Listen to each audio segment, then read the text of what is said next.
Mes frères et sœurs, c'est une grande joie pour nous d'être là ensemble pour ce sabbat.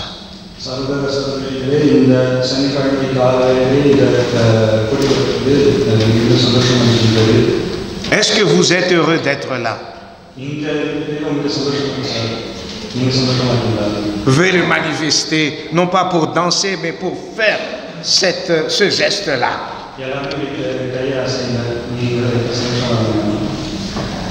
Que Dieu continue à bénir cette église. Vous venez d'entendre la lecture du livre de l'Apocalypse, chapitre 14, 6 à 12.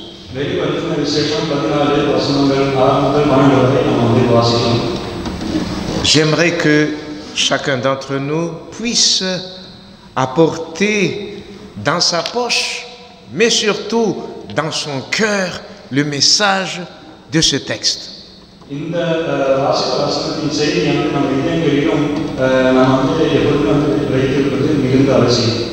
Pour cela, nous allons comprendre au moins 4 choses. Nous ne pouvons pas étudier tout, c'est trop profond. Mais nous allons souligner l'essentiel ce matin. Car je sais que toutes les églises dans le monde entier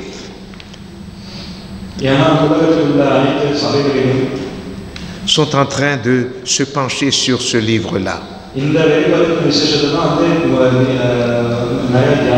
Aujourd'hui.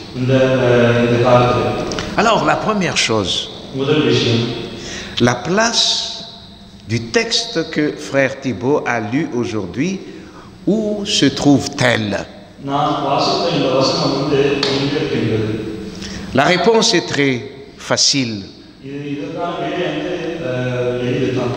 Apocalypse 14, 6 à 12 se trouve au milieu du livre de l'Apocalypse.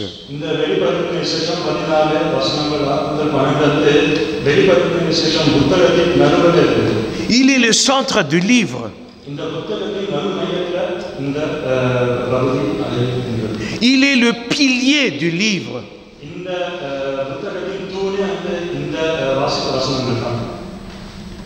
Dans Apocalypse 14, laissez-moi résumer tous les chapitres.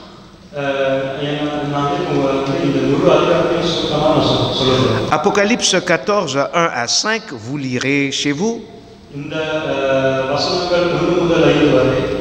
Il décrit le caractère du peuple de Dieu qui est appelé aussi les 144 000.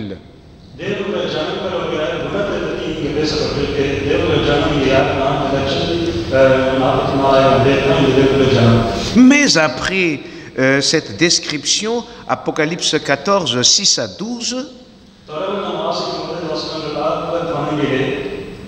il décrit ce que le peuple de Dieu, ici représenté par l'ange,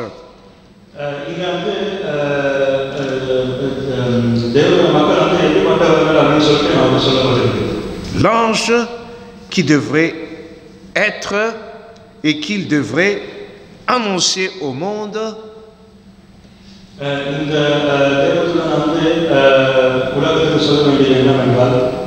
un message. Et enfin, après ce message, Apocalypse 14, 13 à 20,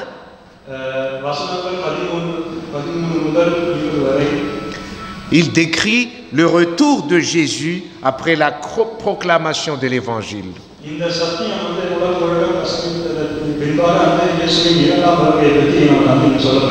Vous savez, la logique, lorsque on proclame l'Évangile, alors viendra la fin. Matthieu 24, le verset 14, je vous invite à lire avec moi. Ça correspond avec le texte de l'Apocalypse 14 et tout entier. Apocalypse 14, Matthieu chapitre 24, le verset 14.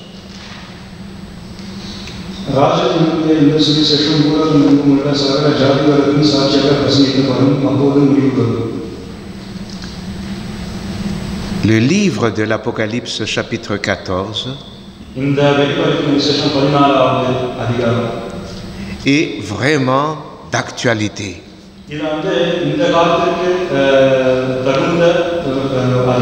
Nous sommes vraiment là-dedans.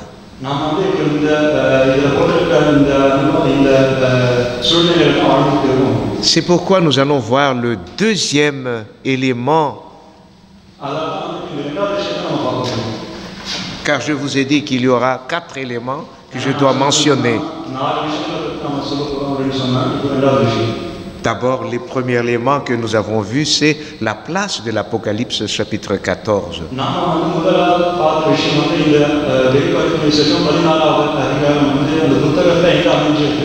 Qui a une place très importante dans le livre de l'Apocalypse.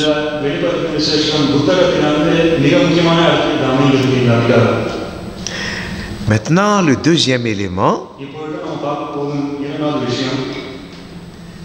Dans Apocalypse 14, le verset 6 et 7, voici ce que le peuple de Dieu devrait être et ce qu'il devrait annoncer au monde.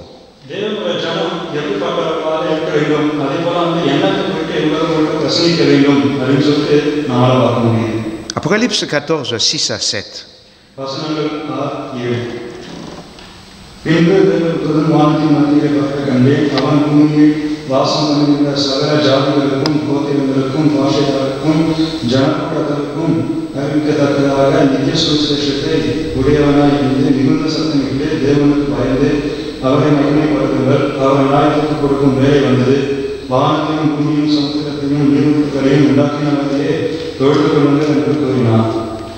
Je vais prendre 4 choses dans ce message du premier ange. Le premier, l'évangile éternel. Qu'est-ce que c'est l'évangile éternel? Bref, Jésus est mort, ressuscité, monté au ciel, intercède pour nous et reviendra bientôt. C'est ça l'évangile éternel. Ellen White, dans le livre Évangélisé, à la page 495, nous dit: l'évangile du Christ est dans sa totalité un évangile de la grâce salvatrice.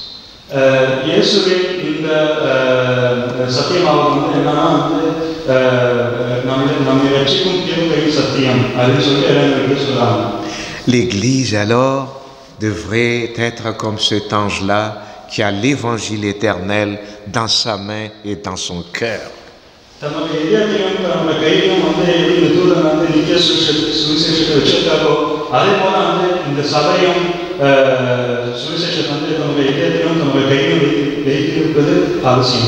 C'est-à-dire, Jésus est le centre de toute notre vie. Dans ce message du premier ange, on parle aussi « craignez Dieu ».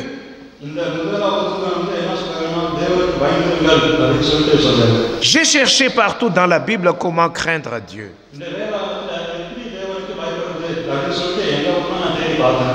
Mais il y a une phrase qui résume tout.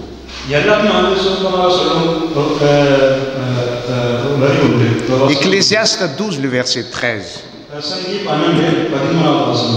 Ecclésiaste 12, le verset 13.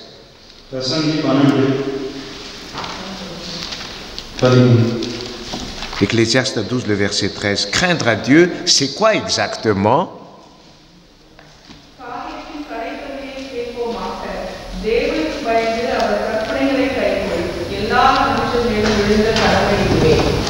Craindre à Dieu, c'est observer les commandements de Dieu.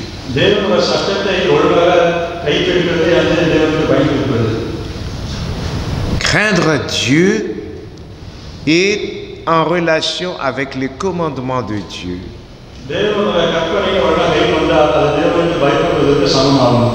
Car lorsque nous observons les commandements de Dieu, nous sommes entrés directement dans le caractère de Dieu, dans la personne de Dieu même. Et lorsque nous sommes dans cette situation,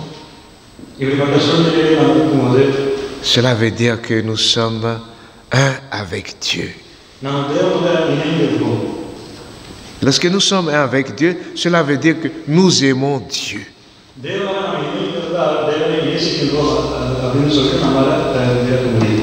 Est-ce que vous avez déjà vu quelqu'un, deux personnes qui s'aiment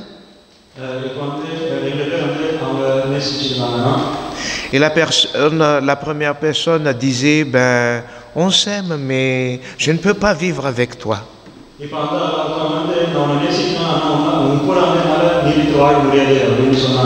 Est-ce qu'ils s'aiment? Non. Lorsque nous aimons Dieu, nous aimerions être un avec Dieu. Et les commandements de Dieu reflètent toutes les clés pour être avec Dieu.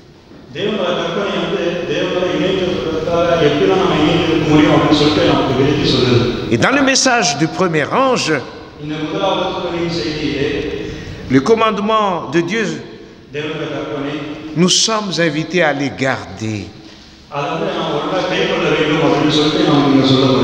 Car d'autant plus nous serons les futurs citoyens du ciel.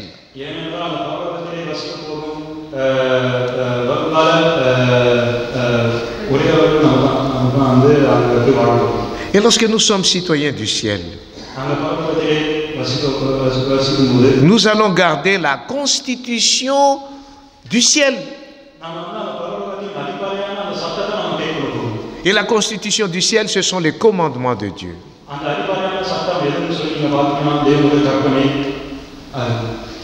Il y a des gens qui veulent hériter la vie éternelle.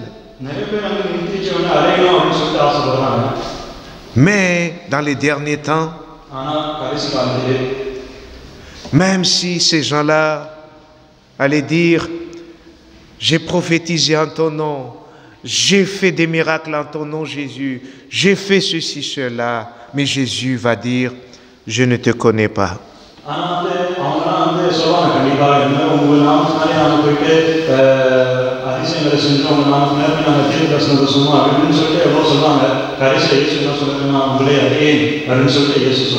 Mais comment tu veux vivre au ciel et pourtant tu as refusé la constitution du ciel?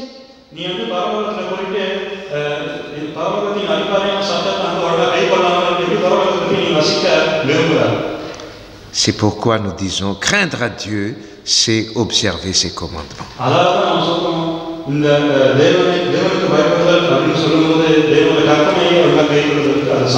Il y a aussi un autre élément dans ce message du premier ange. Donner gloire à Dieu. Dans la Bible, le mot gloire veut dire donner du poids.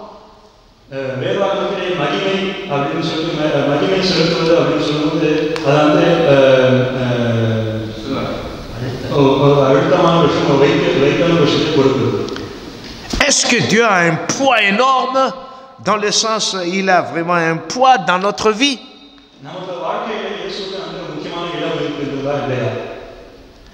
Toutes nos actions, tous nos actes,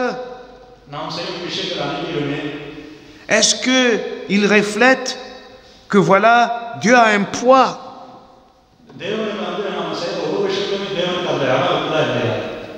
Si Dieu a un poids dans notre vie, Dieu est toujours le premier servi dans notre vie.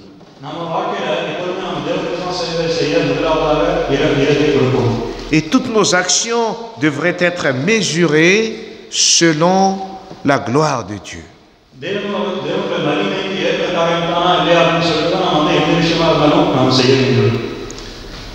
1 Corinthiens chapitre 10, le verset 31.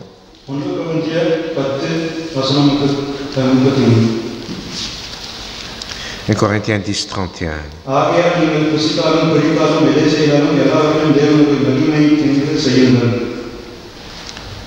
Cela veut dire que lorsque nous vivons, nous respirons, nous mangeons, nous pensons,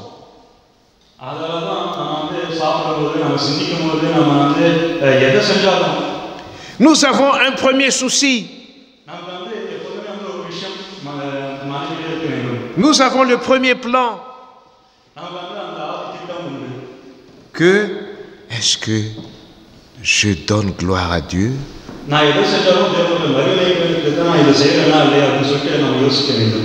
Est-ce que Dieu est vraiment mis en avant dans tout ce que je fais là?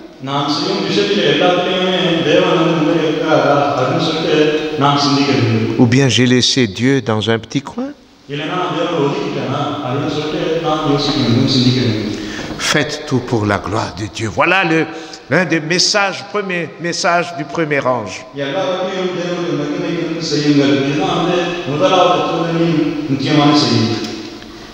Et lorsque nous glorifions Dieu, nous sommes comme Moïse. Lorsqu'il a rencontré Dieu, les enfants d'Israël n'ont pas presque reconnu le visage de Moïse. Parce qu'il y avait de la lumière.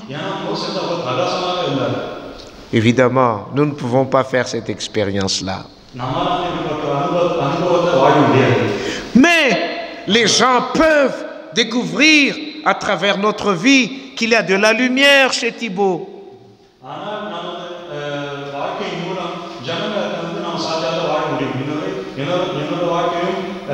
Il y a de la lumière, de la gloire de Dieu, reflet de la gloire de Dieu chez notre frère Prégache.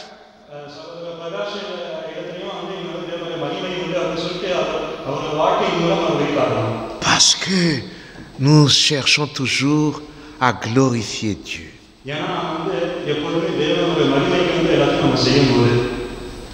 Mes frères et sœurs, nous avons un bon message dans ce message du premier ange. Il est dit ici, l'heure du jugement est arrivée.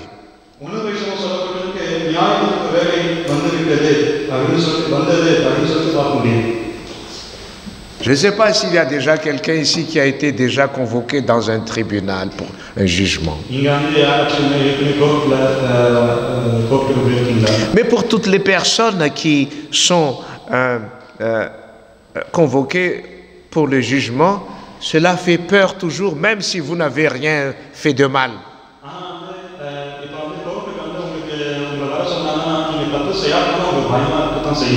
Dieu a dit à propos de notre vie, Romains 14, le verset 12.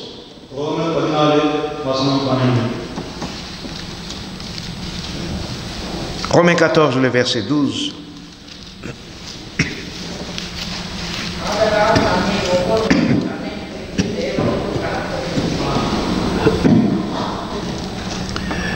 Chacun de nous rendrons compte à Dieu pour lui-même.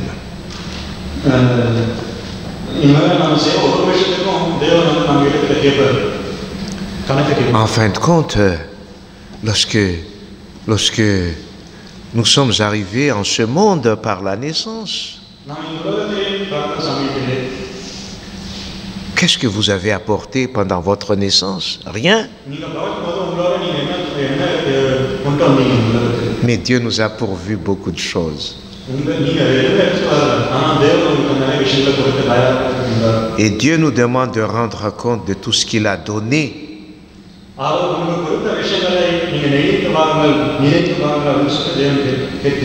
Dieu nous demande de rendre compte de notre temps, l'utilisation du temps, l'utilisation de la force, l'utilisation de tout ce qui nous concerne.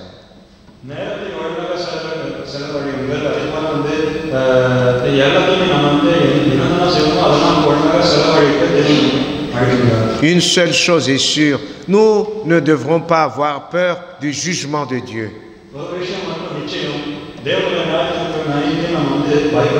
Lorsque Dieu est avec nous, en fin de compte, qu'est-ce que Jésus est en train de faire depuis le 22 octobre 1844?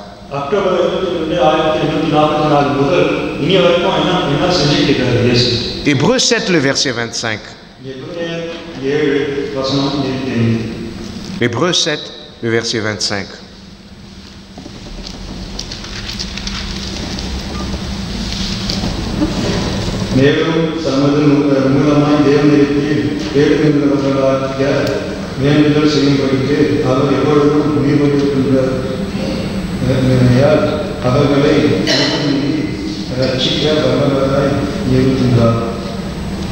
C'est Dieu qui nous met devant nous Jésus pour être notre intercesseur.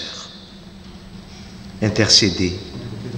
C'est Dieu qui nous met Jésus comme étant notre intercesseur.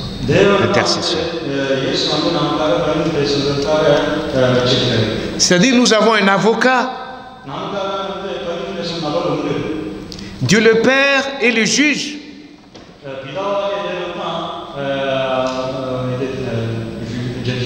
Et le Fils de Dieu le Père est notre avocat. Qu'est-ce que nous allons espérer? Le salut, la délivrance. Romains 8, le verset 33.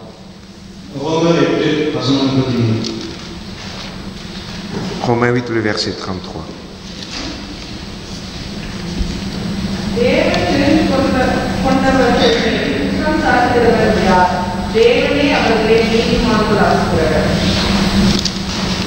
Au lieu d'accuser, Jésus est là pour nous justifier devant le tribunal de Dieu.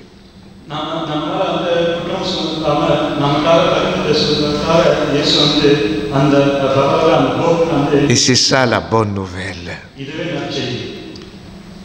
Nous ne devons pas avoir peur du jugement. Car Dieu est avec nous. Et Jésus est notre avocat. Et ça devient une affaire de famille. Dieu le Père est le juge. Le Fils est l'avocat. Et celui qui est jugé, ce sont les enfants de Dieu. Et Dieu nous justifie à travers Jésus.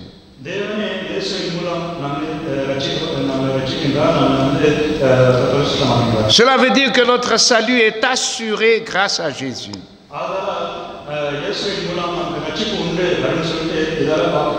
Et c'est ça le message de ce premier ange. Et le message du deuxième ange. C'est ça le troisième élément maintenant. Apocalypse 14, le verset 8.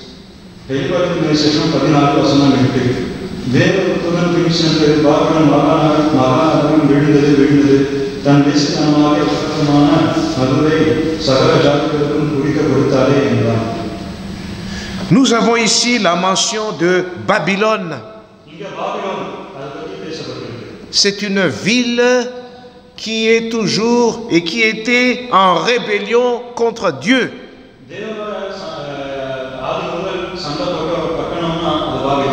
Depuis l'histoire de Babel et ce jusqu'à aujourd'hui.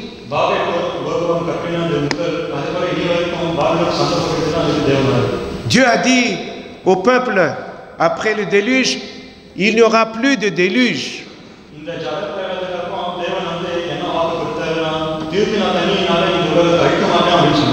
Regardez cet arc-en-ciel, c'est un signe pour vous, une alliance.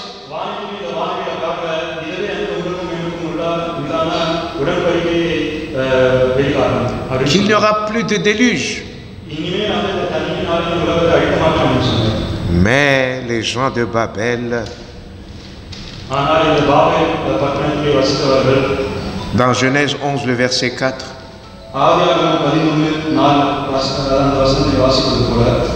Ils étaient contre cette promesse de Dieu.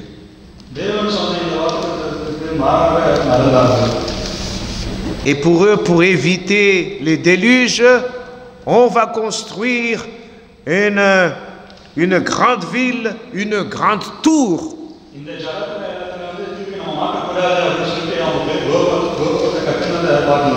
Et Genèse 11, le verset 4.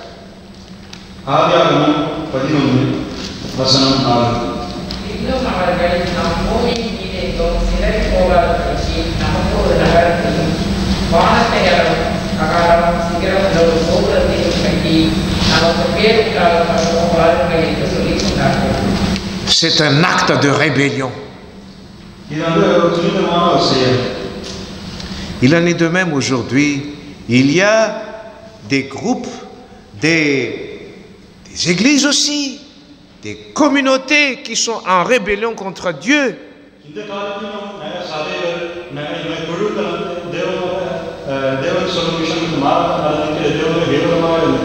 D'une manière indirecte ou directe.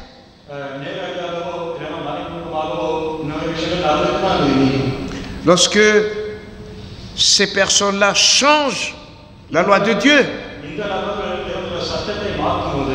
lorsque ces personnes-là tordent le sens de la parole de Dieu, lorsque ces gens-là enlèvent certaines vérités de la parole de Dieu,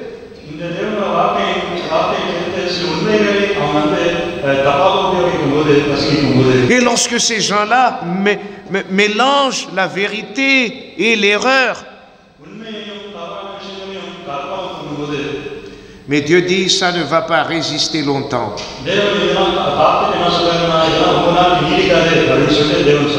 Car ils ont abreuvé toutes les nations du vin, de la fureur de son impudicité.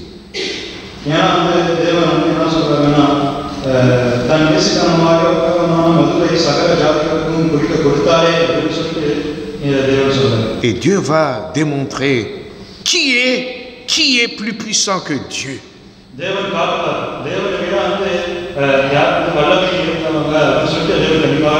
Personne. C'est pourquoi dans le message du deuxième ange, Dieu fait appel à nous afin que nous restions droits et loyaux envers lui.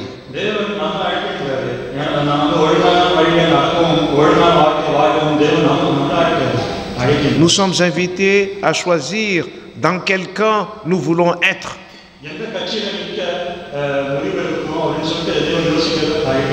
Le camp de Babylone ou le camp de la Nouvelle Jérusalem.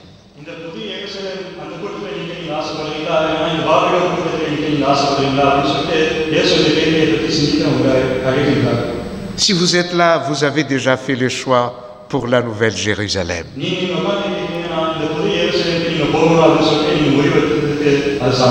Nous ne pouvons pas compter sur Babylone. Tout ce qui ne vient pas de Dieu, ça va tomber.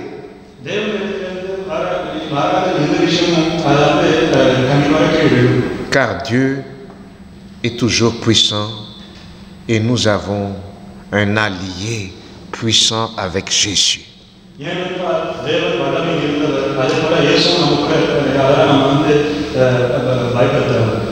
Il y a le quatrième élément, le message du troisième ange. Apocalypse 14, 9 à 11.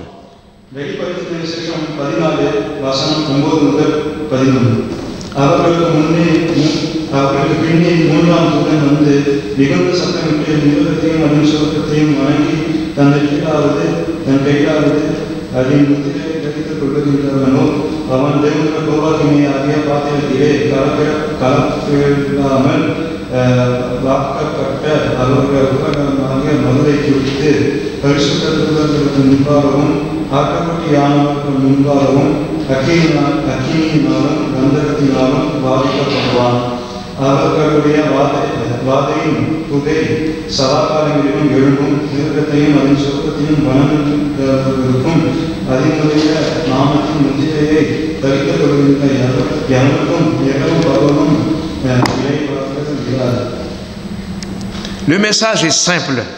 Il y a un choix à décider. Comme à l'époque de Josué. Eh bien, Josué a dit, moi et ma maison, je vais servir l'Éternel. Qu'en est-il de vous? Nous devrons choisir chaque jour dans quel camp nous sommes. Il n'y a pas de neutralité. Je m'attends à une traduction parce que c'est un peu difficile le mot neutralité, ou bien ça existe? Yes. C'est bon? Ah, merci beaucoup. Oui. Eh bien, il y a un appel de Dieu dans les derniers temps. Nous vivons dans les derniers temps. Un appel à la loyauté envers Dieu.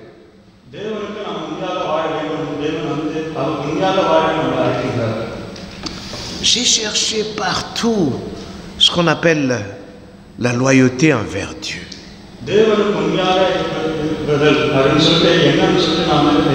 Et j'ai trouvé une seule phrase qui résume ce qu'on appelle la loyauté envers Dieu.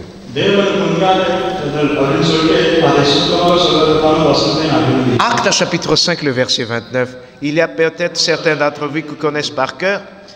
C'est ça l'acte de la loyauté envers Dieu. Acte 5, le verset 29.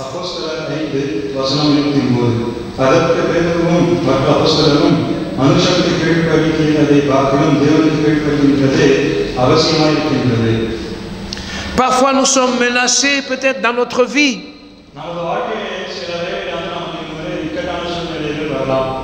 Par rapport à une position qu'on devrait avoir.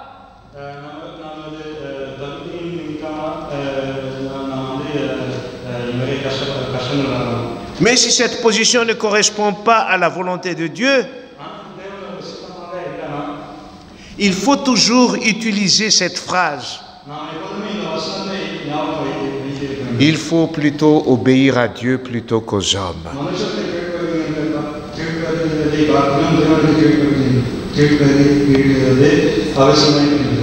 Nous ne perdrons jamais lorsque nous obéissons à Dieu plutôt qu'aux hommes. Peut-être il y aura de la fournaise, comme à l'époque de Shadrach, Meshach et Abednego.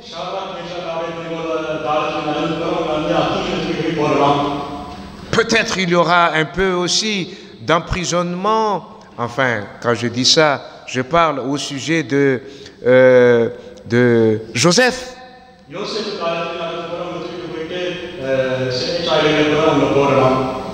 Mais dans tout ceci, Dieu a élevé ses enfants. Joseph était descendu dans un trou de prison. Mais qu'est-ce qui est arrivé après? Dieu a élevé Joseph de la prison pour devenir un premier ministre.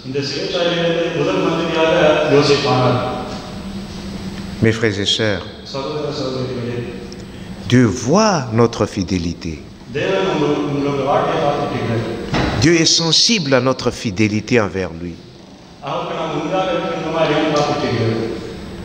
Dans notre obéissance à Dieu, Dieu pourvoit toujours une promesse. Car Dieu est... j'essaie d'imiter, mais je ne peux pas imiter Dieu. Dieu est comme ce qu'il a fait avec Job. Voilà, je suis fier de cette personne-là parce qu'elle est fidèle à moi.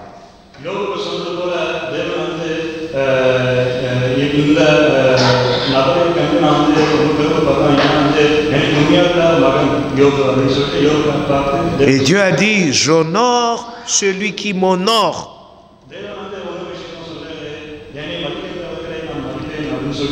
Et Job, pendant ses épreuves,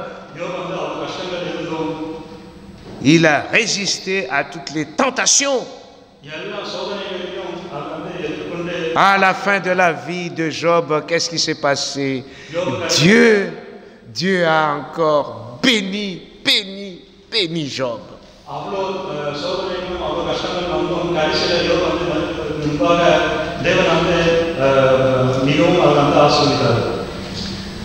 Si quelqu'un adore la bête et son image et reçoit une marque sur son front ou sur sa main, il boira la fureur de Dieu, le vin de la fureur de Dieu.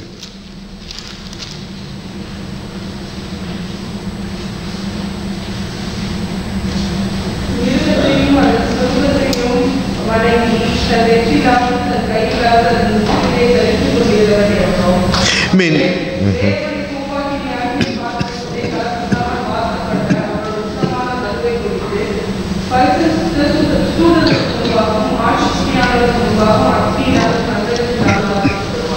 merci beaucoup. Mais on peut changer aussi la phrase. Si quelqu'un adore Dieu, il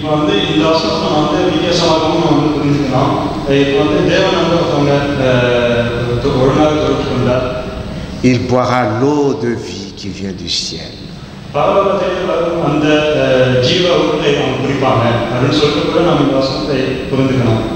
Car notre Dieu est un Dieu qui s'intéresse à nous chaque jour.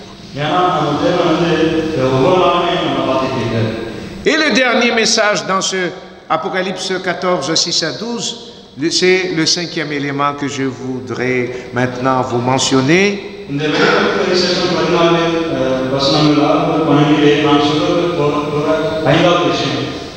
Aujourd'hui, il existe des milliers de religions.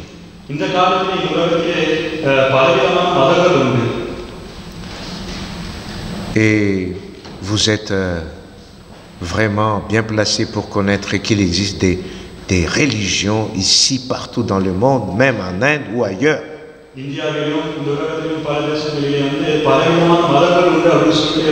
Et aux États-Unis, il y a aussi des religions insolites.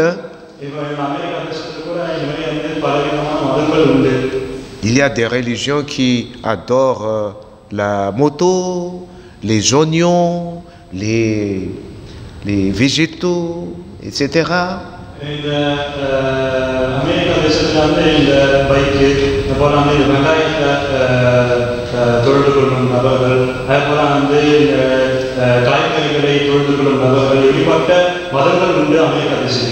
Il y a aussi des religions qui prétendent adorer Dieu, Jésus.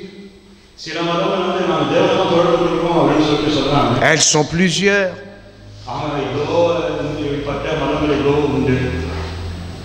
Mais Dieu n'a qu'une seule église.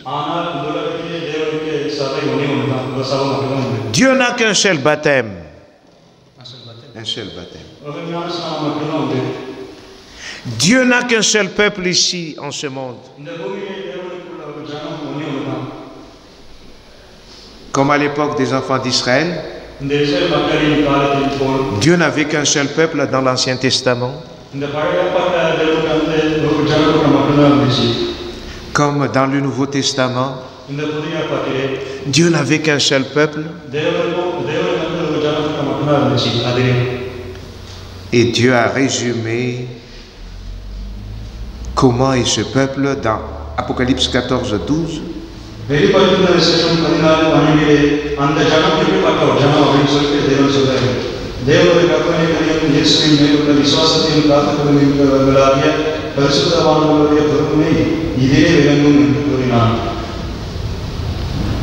Et ça, c'est le résumé de ce que vit le peuple de Dieu.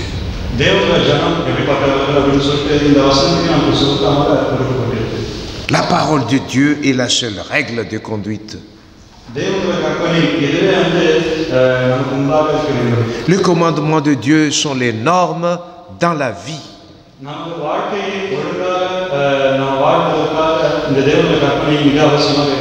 Il y a des églises qui ont changé le commandement de Dieu. Et d'autres églises ont suivi le modèle donné.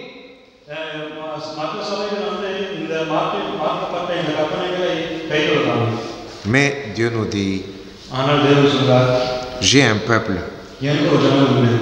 qui est persévérant. Malgré les idées, la théologie différente ici et là qui soufflent pour déstabiliser l'Église. J'ai un peuple qui reste debout. Debout parce que la parole de Dieu est solide dans leur cœur, dans le cœur.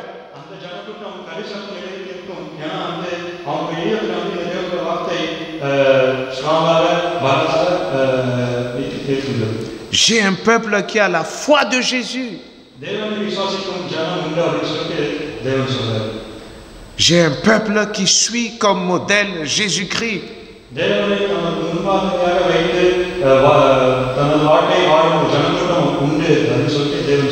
Mes frères et sœurs, je suis fier d'être dans l'église adventiste du 7e jour.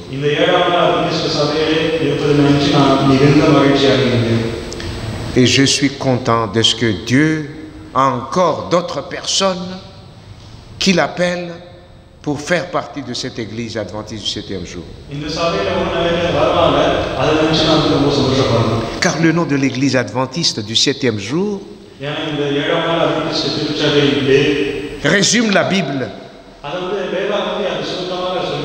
Adventiste, Jésus revient. C'est le livre de l'Apocalypse.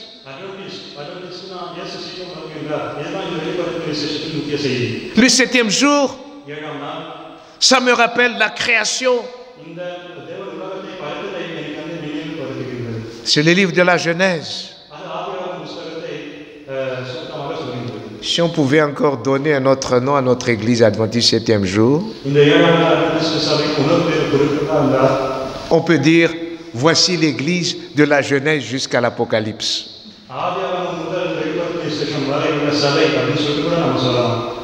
Lorsque Ellen White, lorsque nos pionniers ont choisi ce nom-là,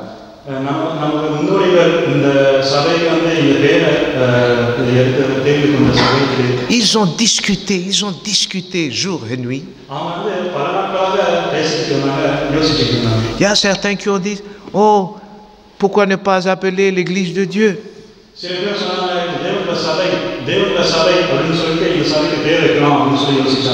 Pourquoi ne pas nommer quoi que ce soit?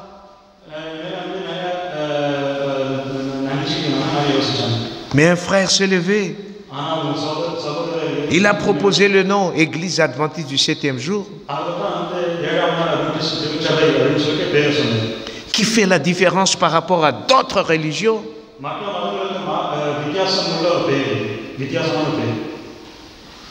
Et Ellen White a vu, par l'inspiration du Saint-Esprit, que ce nom est vraiment le nom approprié pour cette église.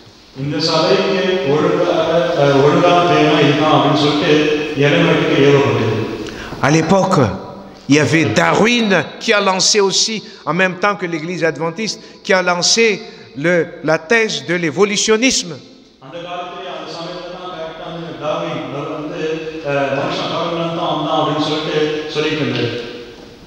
En plein milieu de l'évolutionnisme, Dieu a suscité l'Église pour dire non, il y a le créationnisme.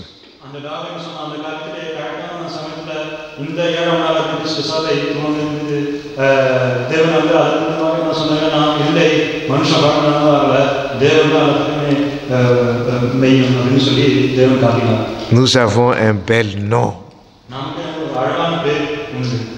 Un nom que Dieu a agréé. À l'époque première, dans la première église, l'église a été appelée les chrétiens à Antioche.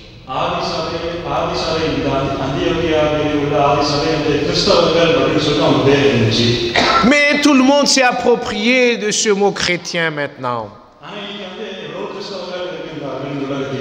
Chrétien, chrétien, chrétien. Mais ce nom adventiste septième jour,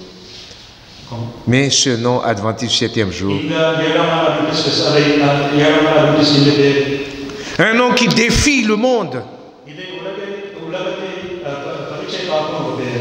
un nom qui fait peur au diable, car c'est un nom qui reflète vraiment la Bible tout entière. Dieu soit loué. Alors, qu'est-ce que Dieu attend de nous? J'aimerais conclure ce texte, ce sermon en disant: moi, en tant que faisant partie du peuple de Dieu, je vais mettre dans ma poche chaque jour ce message d'Apocalypse 14, 6 à 12.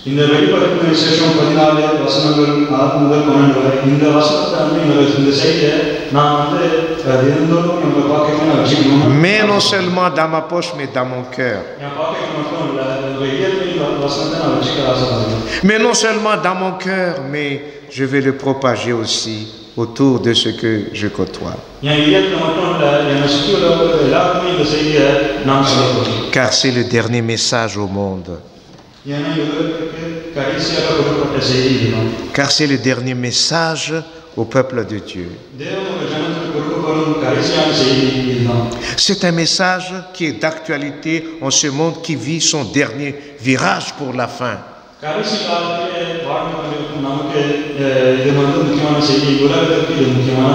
C'est l'évangile éternel.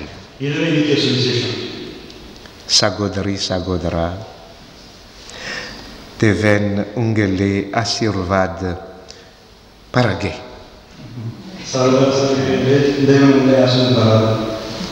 Amen. Amen.